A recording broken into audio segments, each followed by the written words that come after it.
Getyourrockout here at Sonisphere with the fantastic vintage treble. Guys, you played an absolutely storming set before. What was that like? It was amazing. I mean, to start off the morning like that and juice up the energy, get the blood flowing. It was amazing. We came on after a really heavy metal band, and we got to do our thing and to have the room clapping and singing along. I mean, what could be better? And you pulled out a huge crowd so early in the morning. I mean, how did you pull that off? That was incredible. I'm hoping the reason we pulled it off is because people realize the importance of soul music. You know, like, it's great. We do so many different kinds of things in this world, you know, but one thing is angry, which we got to get out of anger.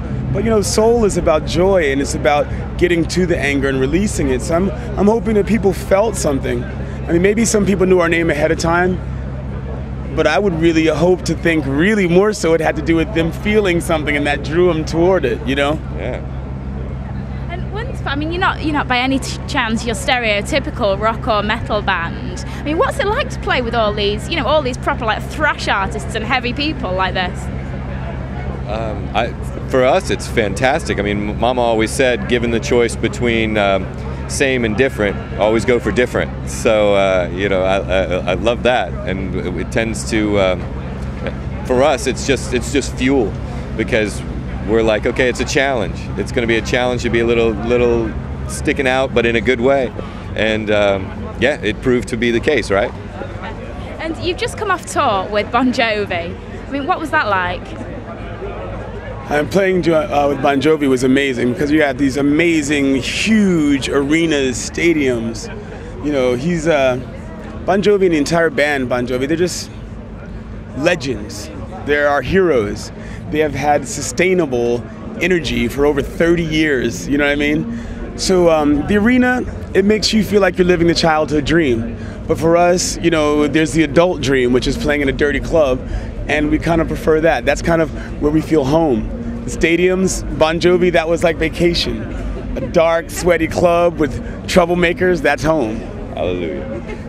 So how about, you know, when you're a household name, everybody wants to see you. Are you going to still try and keep it to the smaller, more intimate shows and just do more of them? Yeah, I think, you know, we love knowing that that's always going to be a piece of our core. That's part of our DNA. And so Ty kind of so eloquently said it. I think we were in Glasgow or something, playing a small club there, and it was like, you know, we love the opportunity to play the large stadiums, and you know, we'll take those obviously any chance we get. But if it came down to it, we'd rather do, you know, 10 nights in a row at a little 200-seater, and we'll figure out a way to make that work too. Because again, that's part of our DNA code. So. And, you know, obviously your style of music is quite different from what's around. Do you reckon that's going to be a problem, you know, when it comes to getting you the gigs and when it comes to people seeing you because people are a bit scared? Or do you reckon it's going to be your biggest strength in that there's nobody doing quite what you do at the moment?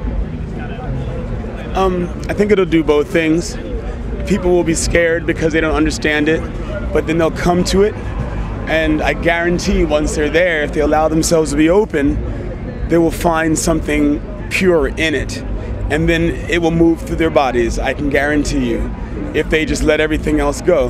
As far as feeling the difference, we're glad to be different, and because the more different kinds of music you have, the better the music world is going to be. The less people feel like everything has to be one thing or another. People should open their minds. It shouldn't be an issue. We've played a lot of gigs over the last month, and a lot of them have been pretty full. And so we're hoping that the difference is working in our favor. And over the next 6 months or so, what do you guys want to be, you know, what do you want to be doing as a band?